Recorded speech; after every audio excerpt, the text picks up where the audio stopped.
What is up, guys, and welcome to the Meeple Minded Podcast, the podcast where we talk all things tabletop gaming. My name is Jason. I'm James. And I'm Ant. How are you doing this week, guys? Actual guy. I know. Do we lay into him? Do we lay If we keep into laying him? into him, then he won't be back for another few weeks. I mean, we made that mistake before, right? We laid into him and then he buggered off again for another couple of This months. is it. Maybe take it a little bit easy and see what happens. Yeah. All right. We'll take the nice approach. How are you, James? Good evening, sir. How are you? This is weird. Can we go back to normal? How are you doing, James? I'm good. I am good. And You're alive. touch wood, back for good. Don't do that on camera. We're on camera, James. You're not allowed to touch wood on camera. You all good? Yeah, all good. All good. Work treating you well? Or is that why you're back pen? That's why I'm back permanently. Well, I think the less said about that, the better. Is that what we're talking? Okay. Let's grill Ant instead. How are you, Ant? I'm good. How are you? I'm fantastic. I'm Excellent. very, very good. It's been a good couple of weeks for me. Mm. So, how's things with you? Work all right? Work and playing games as per usual. Obviously, not as many as you've been playing because you have been somewhere. Where have you been? Well, we actually were at Paradise. Nice. We attended the Paradise board game convention, our first convention of 2025, and it's our local one, which is handy, really, being half an hour away. Yes, indeed. So yeah, that's been really good fun. By the time this podcast comes out, there'll be a video on the channel reaction to the show. So go watch it. But yeah, James, how was your experiences of Paradise?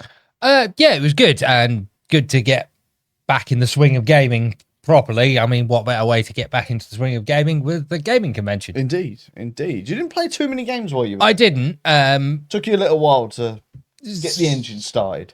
Mostly social deduction games that seem to be going on, which I'm not a big fan of. That's because you're wrong, James. Social deduction games are... I mean, Ant, I know you'll back me up on this, right? I liked social. I mean, I'm sure we'll talk about social deduction games a I little might bit go into it later on. But social deduction games are great. They are great. Especially right- when it's about cheese. Yeah, the right kind of social. They were social deduction games that were a little bit on the kiddie side. I'm going to turn around and say. I wouldn't say that. I wouldn't. I mean, social deduction is better with people you know as well. A big group Yeah, of people that you really know and enjoy playing with as well. So, but yeah. Yeah, no, got to play quite a lot of social deduction games with other content creators, which was good fun. So were they new social deduction games? Or were they ones that have been out for a while then, or They were quite old ones they? that Okay. we were playing, yeah. This was after we'd already done like the convention thing. We'd sat down to play some games, and it was people's games that we had already and what was in the games library. So yeah, I don't believe they were like new. Right? But some of them were fairly new. I'd have to remember exactly what ones we played, to be honest. That's Not a Hat. We played that one. Not really a social deduction one. That one. That's a party game. That's more of a game. mind, Memory game. Cheese Thief and Night of the Ninjas were the two social deductions we were playing. But yeah, I found both of those quite interesting, actually. The cheese one had, I guess that's what James is referring to with regards to being kiddified, but it basically werewolf with a bit of cheese, like who stole the cheese? Basically, yeah. Right. But yeah, really good fun. I enjoyed it. I feel for you, James. But yeah, James, you did play some games while you were there, because I guess we have to talk about some games we played. Yep. James, you've not been here for a while, so what games would you like to talk about that you have played? So I have played, or we played Rumblebots, which I did enjoy. That was despite the fact that your missus absolutely wiped the floor with both of us. Yes, that game was not enjoyable. It was, It was terribly embarrassing. She had a great teacher. So. Yeah, she curb stomped us, mate. I think is the best way to describe that. We got absolutely annihilated. Yep. I'm going to butcher the name of this game, but it was I'm just going to enjoy it. Neferu. I got it. He actually got it. Yes, Sneferu. Yeah, which was a interesting game. I quite like the ancient Egyptian theming of it, but it's essentially a a racing. It's a racing game, effectively. I mean, it is a racing game, but not a racing game because you are kind of racing because it's along a track. Yeah, but the idea is actual not to aim get of to the the game end is- first. Exactly. Yeah, the actual aim of the game is to build your pyramid as big as possible. Generally, if you get to the end of the track first, you're probably not going to win. Yeah, all right. It's a reverse racing game It where you is. want to come last. But yeah, I really like Sneferu. You've played that as well, haven't you? Yeah, I've only played it the once though. Yeah. Yeah. What did you think of it? Yeah. It's the title lane one, isn't it? But That's the like one. you said, Yeah. We're building a pyramid. Yeah. As soon as I got hold of like, how you build the pyramid up and how you can stack up, and because you have to circle around certain symbols and stuff, don't you, to earn it or something, wasn't it? Or Yeah, if you land on certain parts of the Nile and you take a tile from that matches that as you move up, and you have to pay certain things to to get new tiles That's as well, it, don't you? yeah, Yeah, I remember. Yeah. Mm. Nice Yeah. playmat for it as well. Oh, it's a lovely playmat, but we didn't play with a playmat. We didn't play with a playmat. I didn't take it with me. But yeah, it's a really, really good fun game. And Rumblebots as well. You've Played it played once. Rumblebots as Yep. well, yeah. Got Well, totally that. annihilated, but yeah. Well, you did, yeah. I mean, my teacher was terrible, so It's ironic, really, because Layla had the same teacher and she absolutely dominated. So, just saying. let's go back to the episode where we had another topical about letting people win. Oh well, there is that. There is indeed that. But yeah, James, your thoughts on Rumblebots other than just good? Yeah, I did enjoy it. I liked the mechanic of the crystals and being able to power up your reactor if you win the round. Yeah, yeah. And Something you didn't get to experience in that game. I didn't all. win a single round. Not a single round. I absolutely got demolished. Yep. In that one. But yeah, I think Rumblebots has some very interesting game mechanisms. Because ultimately it is a deck builder, but instead of then using the deck to like how you want to use it, you're then drawing blind to fight the battles, much like challenges. Yeah.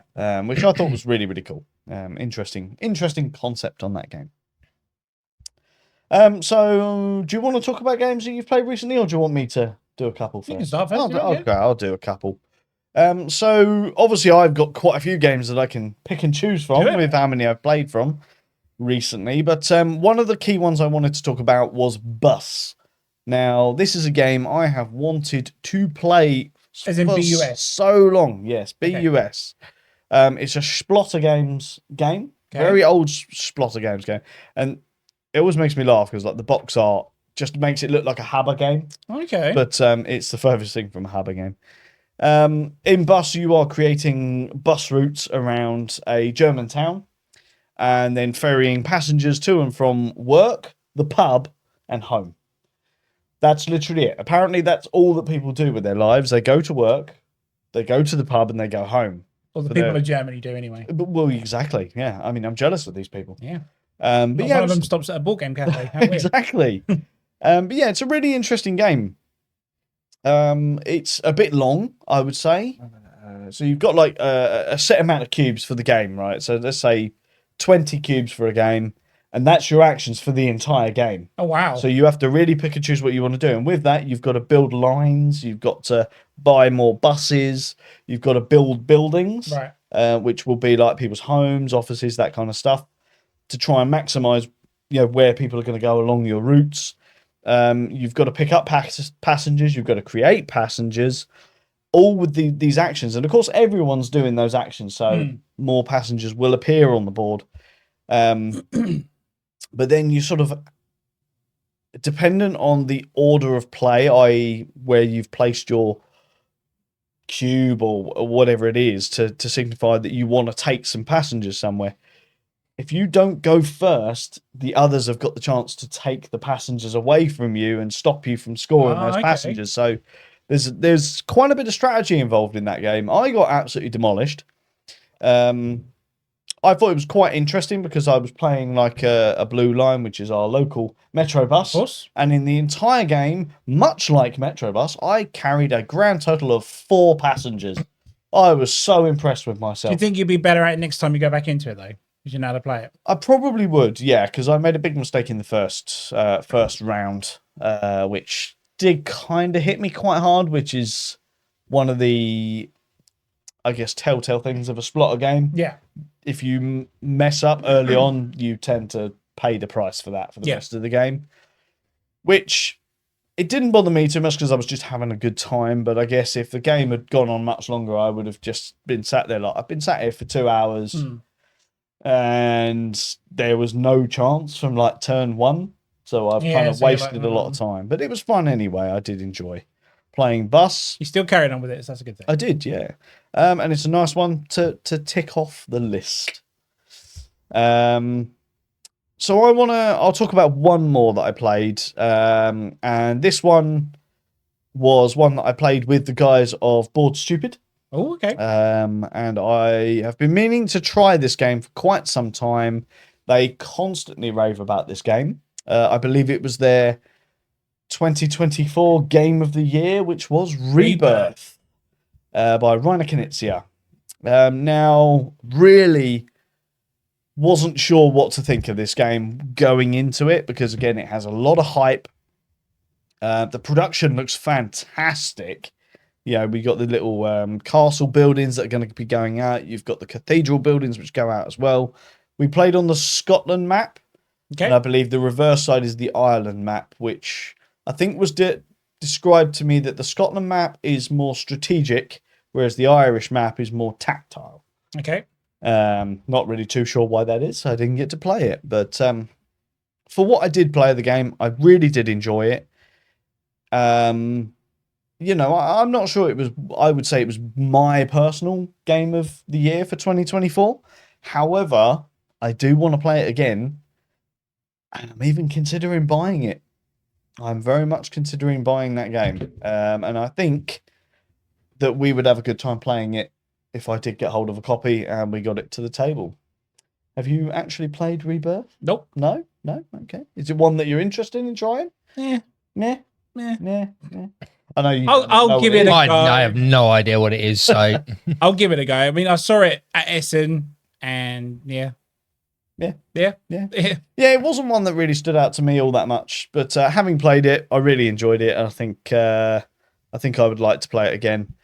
But yeah, it's that interesting mechanism of where you're building things on the map, but you don't know what you're going to be building because you're drawing from a bag and play, and you draw one tile and you have to play that tile down, and then you've got like that area majority thing as well, where if you have more tiles around a building than someone else, you take that building from them, costing them points and so on and so forth. So I think there's a nice element of douchebaggery involved in that game, and therefore that's probably why I liked it. If you're gonna buy it, mate, I'll give it a go. Yeah, we will undoubtedly get that to the table at some point. Nice. But what have you been playing recently? Well, what did we play? Shall I start with? Oh, now you're testing my brain. I was having to look at the list. We finally played the expansion for White Castle. We did. We played White Castle Matcha. And it's good. It's good. It's good. It's good. Yeah, you missed out on that one. Yep. Yes, thank you, work. But you might like the fact that it's still 3 rounds, but you get 4 turns around now, not 3. But no, it's a nice little expansion for giving the castle a garden now. And it's just basically moving your geishas onto the board to do extra benefits and bonuses, much like the courtesans and the warriors and the gardeners. Basically, just more to explore, but it's just a nice little add to it. Like, it's not a separate board; it actually connects to the main board and stuff. I don't even know why we put this off for ages, because we haven't played White Castle for a while, and we just thought, you know what, let's give it a try.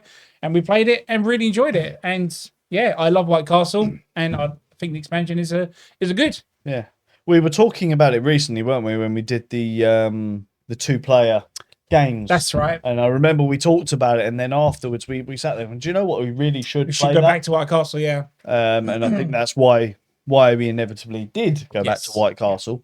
And yeah, you talking about it has actually made me look, as I never actually logged it as Did a you not log play, it? which is why I there forgot. we go. Slacking. And he I beat am, and he I'm beat me slacking. as well, like by a good 20 points as well. So he did pretty well on that. Yeah. I'm not gonna lie.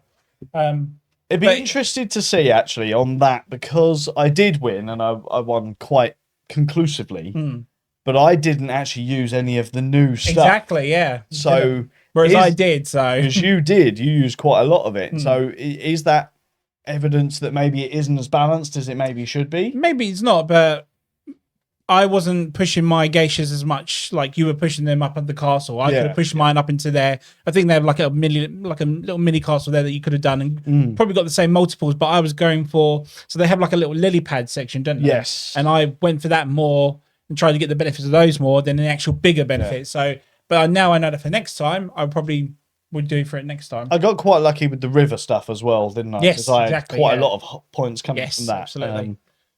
And your gardeners as well, you gardeners banked Yes. better ones because you went on the more expensive side. So I did, yeah. James, you've obviously played original White Castle. Yep.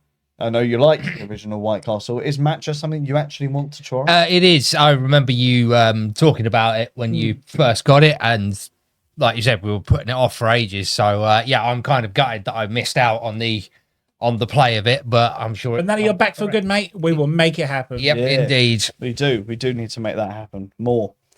Because I would like to play it again. Yes, I did totally. enjoy it, and I think it did add something good to the game. Shame it doesn't fit in the box. No, yeah. And all those lovely inserts Yeah. and stuff that you got now doesn't fit and everything in. Is what it is. Hopefully, yeah. hopefully they'll release a big box edition, maybe. Put it all No into more, one. no more big boxes, please. No more big boxes.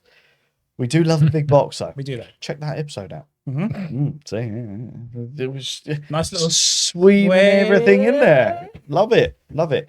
You played anything else that you want to did. talk about? I played one more thing, and it was a game that I've been waiting to play for ages, and it's Feast of Odin. Oh yes, Actually, yes, finally got to play this big bad boy. nice. So obviously I've mentioned on the podcast a few times I play with the guys from Legends of Podcasting. Mm-hmm.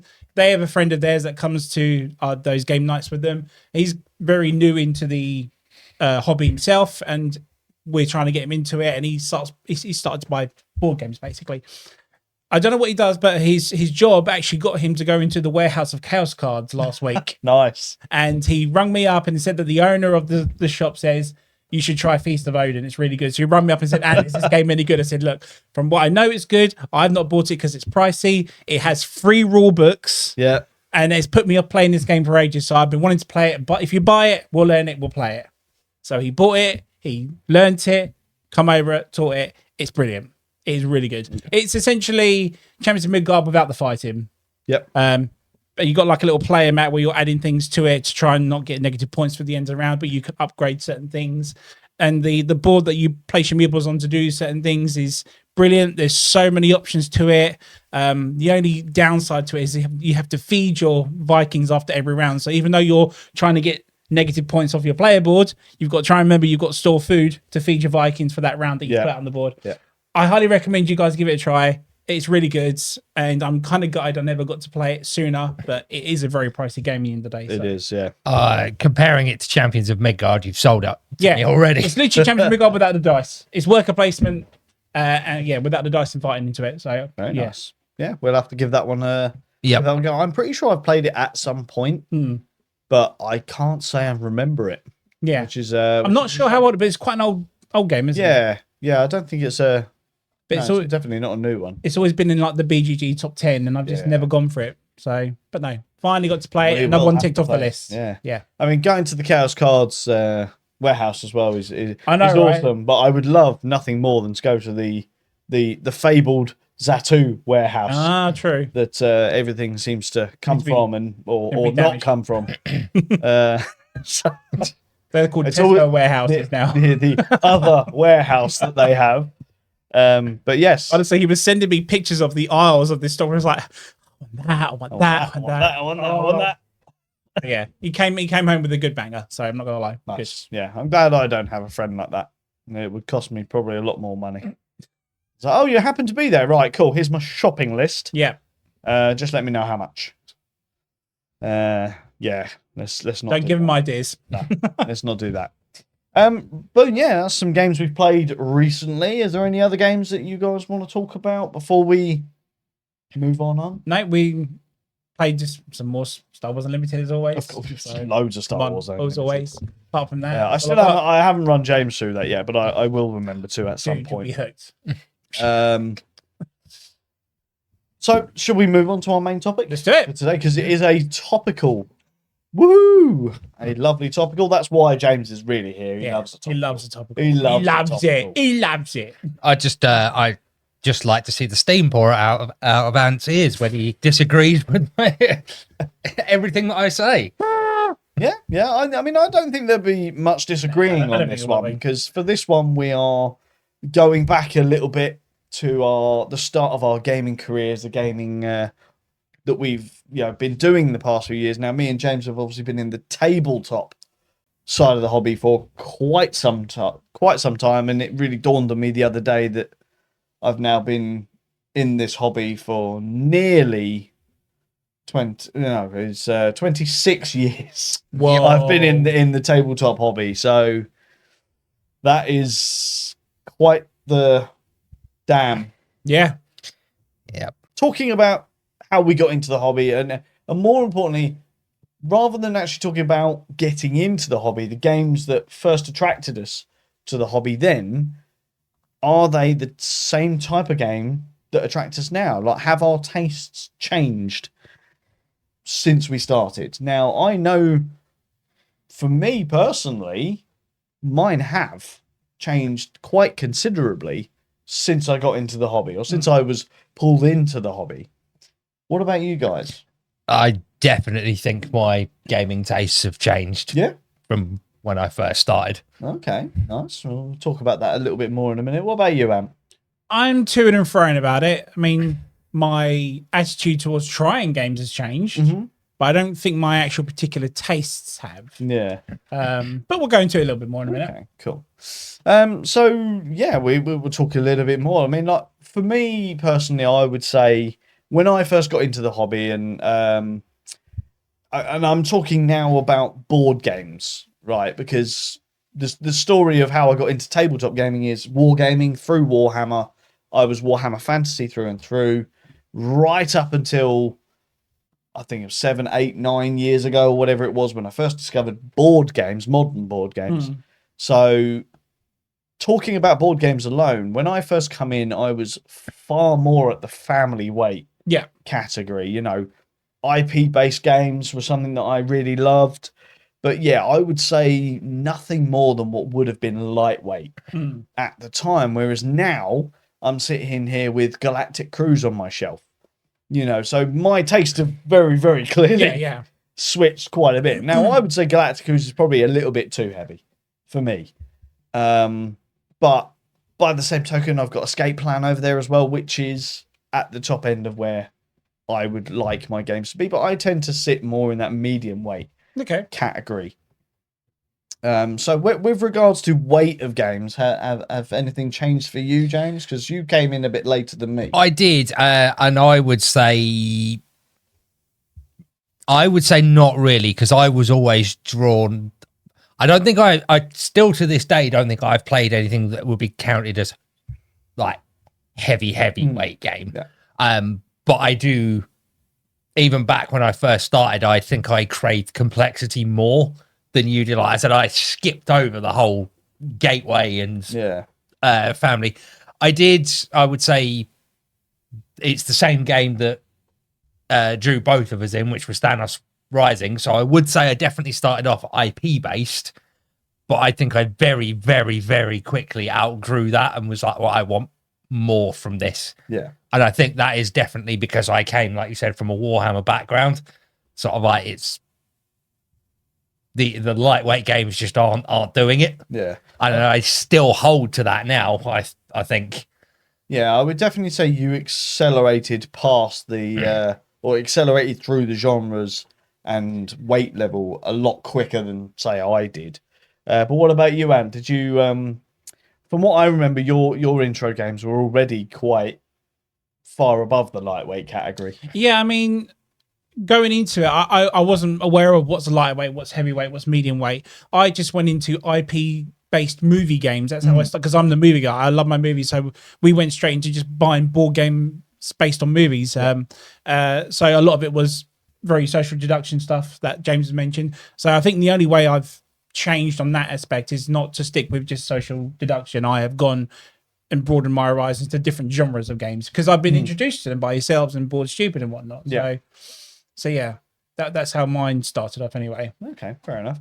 So would you say, talking about mechanisms a little bit, would you say that your favorite mechanism or the mechanisms that you look for in a game has changed? Oh, totally. Yeah, I'd say that's definitely changed Okay. because going back a couple of years when I bought Distilled, that is never a game I would play. It looks heavy, it feels heavy sometimes, but there is a specific mechanic in it where I was just like, I have to buy it straight away, and that was when you mix and blend your brews and stuff like that. And I thought, do you know what? I think I can see people playing this with me and stuff, and I think that's just really fun, an intriguing mechanic. I was like, take my money straight away. And that's something I would never do because it's definitely not what I'm not much of a heavy drinker. I'm not really into heavy drink-based games and whatnot. But not like me. Not like the bar here or whatnot. But yeah, totally broadened my horizon on that one there. So I would say it definitely changed on that because the mechanic intrigued me to get it. Okay, so cool. So with the first game you played in your memory, what were the mechanisms in that was a social deduction. That was a social deduction. That was Outpost in 31. Okay, so we know you like social deduction. Yeah. Would you say that's still your favourite, or would you say that that's maybe changed a little bit at this point? It's not my. It used to be my favourite all time, but it's not. It's like second place now. Okay. So I do enjoy them, but only specific ones. So you saying you played the kiddie ones, I'd go nowhere near that. I'd like them to be a bit more my adult orientated, or depending on the theme of the game as well. So of course, no, that's fair. What about you, James? Thinking about mechanisms, I would absolutely say that once I was introduced to a broader variety of mechanisms, that my tastes definitely changed. Like coming from a wargaming background, the first thing I went to was familiar territory, so it would have been things like area control and mechanics like that. So straight up like RTS style board games. I think the first one that really spoke to me, as I said, once we'd moved on from the likes of Thanos Rising, was Scythe. Yeah. It was the first, what I would say, proper modern board game that I played. And, when I first got into the hobby, it would have been basically games like that. Yeah. Nowadays, absolutely worker placement. Yeah. Definitely evolved into that. I love me a good worker placement game. My number one. Oh, so you're both worker placement? Yeah, I'm definitely heavily into worker placements now. Still scratches that strategy itch, but does it in a different way. Yeah. And I tend to find that worker placement style games also, for me, deal with that complexity issue because they tend to be a little bit more complex in the way you play and you achieve victory, whereas the traditional strategy games, go over there, batter the guy. Yeah. No, that's a fair comment. Yeah, once you scrape away the mechanic, that is basically how how you play a strategy game. Is pick your moment is where where the complexity comes from, is choosing your moment, but it basically becomes go over there, make sure you've got the biggest stick and hit the other guy. Yeah. No, that's fair. That is fair. And I mean, I love me a good worker placement. And do you know, I find it very hard to actually pinpoint what my favorite mechanism is nowadays, because I have such an eclectic taste and an eclectic collection of games that to pinpoint which ones I love, at one point or another, I absolutely love deck builders. You couldn't go wrong if you threw a deck builder at me. Whereas now I find it's very hard for me to play a deck builder, because I'm very picky about which ones I'll play. So I've sort of evolved from that sort of lightweight family game. I think they were more cooperative. Like when I first got in, I loved me a cooperative game. And then I sort of evolved into liking deck builders. Then I evolved even more as I found out more, and, worker placement and social deduction, and even dexterity games, engine builders, engine building. Yeah. I do. There is something, and it doesn't happen to me very often, even though I I would probably say if worker placement is my number one mechanic, engine building is probably number two. And Okay. it very rarely happens for me, but when you get that engine to work and you've spent a large portion of the game building that engine and it just works, there's something supremely satisfying about that. Yeah. When it just sort of, it's beautiful. Yeah, you put your time and your effort into creating that sort of engine, and just to see it come to fruition and work and literally scratch and claw at every possible point. Yeah. It is satisfying. Yeah. And that's the key thing. Like, my taste in games has made me evolve into wanting to be satisfied by a game.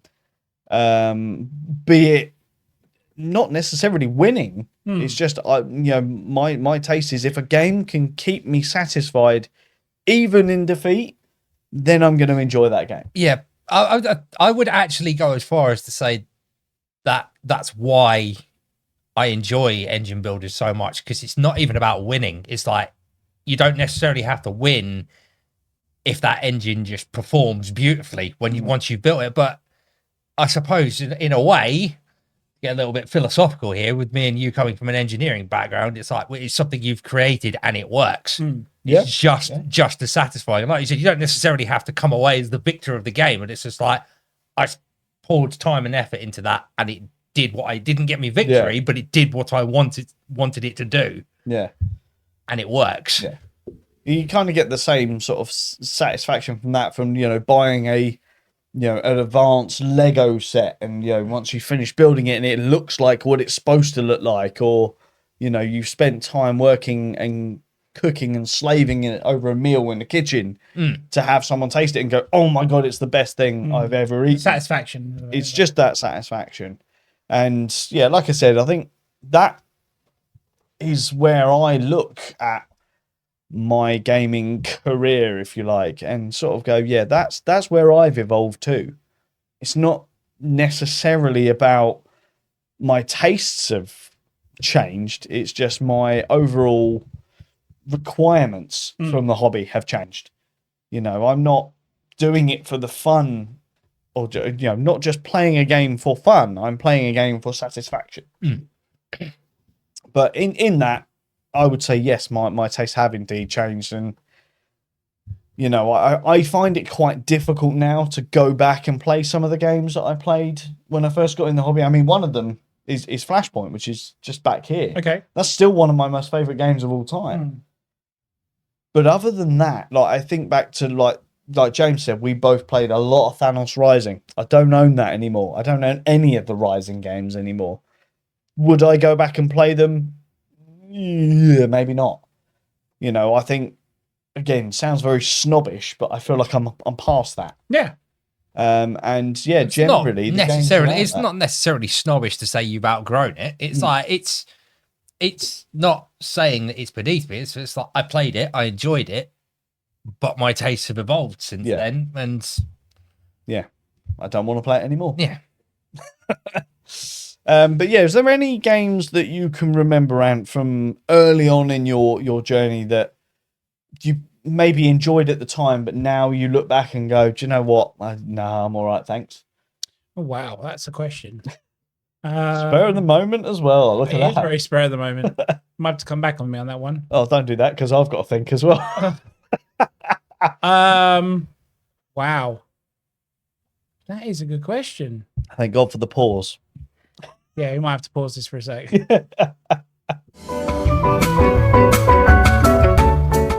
Yeah, I mean, I bought a couple of games that I bought during the hype that I don't feel like I need to go back and play anymore. Something like Cascadia. Okay. Played at the time, it was great, it's fun. I don't feel like I need to go back and play anymore. Kind of beyond that now. I've kind of gone down on the whole racing game thing. I'm not a fan of racing games when it comes to board games. Yeah. Like, I had Flame Rouge, I had Heat, I had Long Shot. They're all gone now because I've just sort of lost the fun of it. I know they try and make it out to be fair in racing games with board games, but I still have this thing where if you're at a certain position when you start the game, you'll finish first all the time. That's how I see it anyway. But So yeah, I've kind of gone past the whole racing game thing as well with that one. And there's a couple others from IG Studios that I bought, which was Veiled Fate, another social deduction game which looked too heavy for people to like want to play, so we never got to do that. And Fractured Sky, we played that once. Yeah. That was, Yep. game was all on the hype train, and it was an okay game, but I just beyond it now. It's just it wasn't as good as it made out to be. So yeah, I think the mistake on this one is don't buy games for the hype. Yeah. And we've talked about that many times. Absolutely, in the past. yeah. Hype is sometimes the best and the worst thing about the hobby. Yeah. And just in general, in life. I don't think I can pick up on individual games that I look back on and go, ugh, no, I wish I'd never played that. But there were, as I said, when I first got into this side of the hobby, I was very much on the IP based games, and to get me to play an IP based game now is like trying to push me into a river of acid. My vision of IP games has just been burnt and scorned. And all of that. I don't mind IP games. It's the type of game that IP game is. I am very, very. The problem I feel with IP based games is it's always the risk of, are they just riding off the name? Well, yeah. Is this, without being nasty, is this a pile of crap that's got an IP sticker slapped on it so that people will buy it, or is it actually a good game? Yeah. And it's one way to find out. It makes me very wary of them. Yeah. I mean, there's obviously some that, buck that trend. We absolutely loved Lord of the Rings Duel. You've got one on your bottom shelf there, which obviously bucks the trend for all of us, which is Power Rangers Heroes of the Grid. Yeah. We love that game, and it's an IP-based game. Yeah. Fallout Shelter? But you can tell that game was made by people who are very passionate about the IP. Yes. Yeah, there's plenty of games that, so is studio another thing for you as well? Who releases it? Yeah, I don't know. I don't know enough about individual studios to be able to immediately go, oh, it's made by X, so I'm going to steer well clear of it. But I think it's with an IP based game for me, and as you two will both know, it would make me actually do my research on the game, which is something I don't normally do. This is just very true. I want to see comments from the people who made it, because you can tell which ones are passionate about are actually fans of the IP and might do it justice, or whether it's no, this is a license to print money. Yeah. Which probably means it won't be very good. Yeah. And in certain circumstances, it doesn't always mean that the game is going to be bad. One that is in my eye line is Comic Book Hunters, the Marvel game. It has the IP of Marvel. Legendary. But the game is fantastic, but they were riding on that namesake so much that they looked at it, Spin Master looked at it and went, well, we can just do inferior quality and people will still buy it because people have wanted this game for years. We've got it, but we can't be bothered to actually make a good production run of it.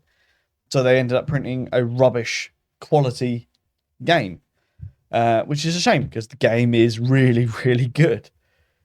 But yeah, it's a tough one, isn't it? Because when you are talking about your evolving tastes within the game, what is a taste? What is that's tasting? It's that age old thing. No matter what the subject is, that taste is subjective to the individual. So what you think is amazing and would hype up, someone else might come along and go, no, what you're talking about, mate. Yeah, see, for me, I look at it on the lines of when I look back, I go, what was it I was happy to play then against what am I happy to play now? Yeah. And that's what I mean for me personally, that my tastes have indeed changed, because the distinction between what I would play then and what I would play now is a difference between night and day. So my tastes have changed drastically. And you sort of mentioned it earlier that you don't feel like your tastes have changed, but you find that you would happily play a lot more games now. Oh, totally. I mean, when I come to my taste, I think about what I would buy. What comes home with me at the end of the day is my taste, is my loves, is my favorite themes. But when it comes to playing, I'll play anything. Yeah. But whether I want to own it is a totally different taste, isn't it? At the end of the day? Yeah. It's we all three of us live by the mantra of, if it's on the table, I'll play it. Yeah, absolutely. But there's a big difference between that and I want to part with my hard-earned cash, which I don't have a lot of. So this game has to speak to me. Yeah. In order for me to, out of the three of us, I'm probably the hardest sell when it comes to that. I mean, I'd probably buy more games if I wasn't sitting next to someone who's an absolute addict, but I haven't bought games for months ish. you have enough games over there to keep us running for a long time. Well, we'll see.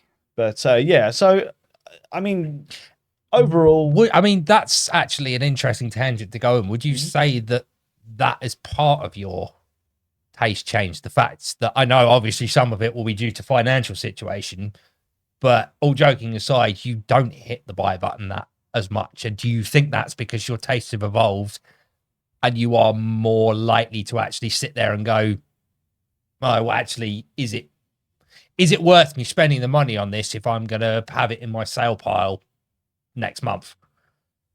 sort of, but I would say it's more because I've got a mortgage. Yeah. Obviously that's a big part of it. But, do you think that is part of the evolving taste? Is that you are a little bit more picky when it comes to parting with cash these days? Definitely.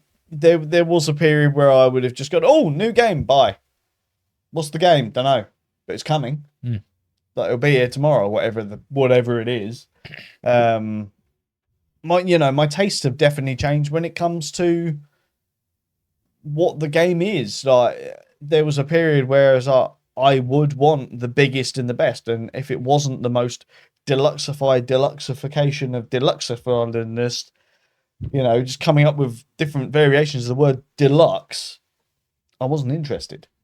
That is way, way gone from my memory, and from my desire to own games like that. I like games to be, deluxeified, but it's not the be all and end all anymore. The most deluxe games I have in my collection need to be the ones that I would say are in my top 10 and 20 games of all time, and they're never going to leave the collection. Whereas with the culls I've made recently, the costs that I've lost because of all these deluxe components and stuff that haven't been recouped, it just shows that you don't need to have those deluxe versions all the time. I know this is a tough conversation to have with Ant because he's still very much in the needs to be full on deluxe all the time, would you say? The Twitch. It's got the Twitch going on. I wonder if I could zoom in on that. You should do that. Been biting my lip all through that combo.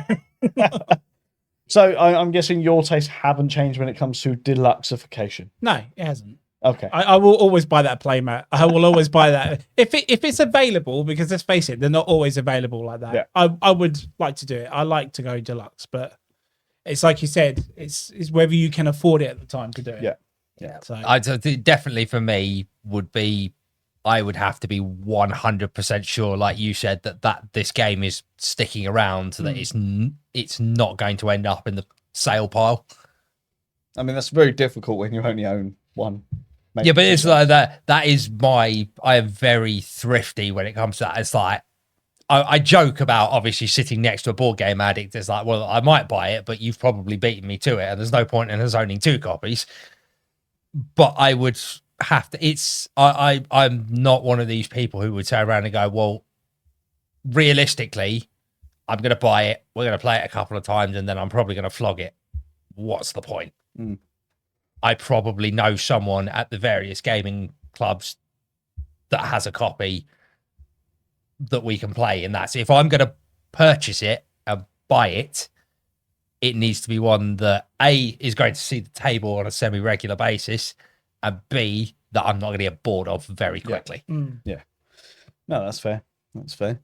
Anything else you guys want to talk about with regards to your tastes have changed? Anything? Any burning things you want to get off your chests? I mean, I'm making up my tastes haven't changed. I mean, I've slightly changed a little bit, like when it comes to buying for family as well, because I'm always trying to get my kids into gaming as well as my wife and stuff. So there's that slight wave where I've gone off, bought stuff like Harmonies and all that just to try and get them into it, whatnot. Not because it's like the next big thing, but And then we've ended up loving. and then more you've ended up later. loving it as well. But still, it's definitely not something that would be my first choice. I have a very specific sci-fi, shoot aliens, or worker placement type sort of theme to myself.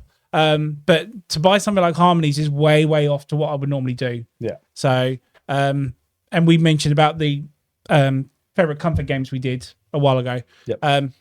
When the hell would I buy comfort games? When would I buy a game about dragons that make shops and stuff? Mm-hmm. Never. So it has slightly swerved a bit, compared to what it used to be. But I still am very heavily themed on what I do like. Okay. So. Cool. What about you, James?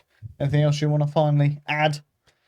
No, I would say like Ant was just saying, their general themes haven't swerved that much. Like I'm still very much, if it's a sci-fi era game, then it's probably going to draw me in.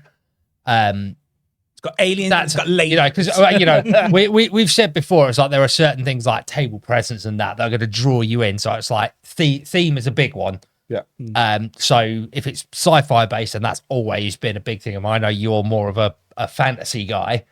Sci-fi has always been my thing. So if it's sci-fi theme, it's probably got me to the table. Yeah. Mechanism is probably then second. I was like, okay, so what's it about?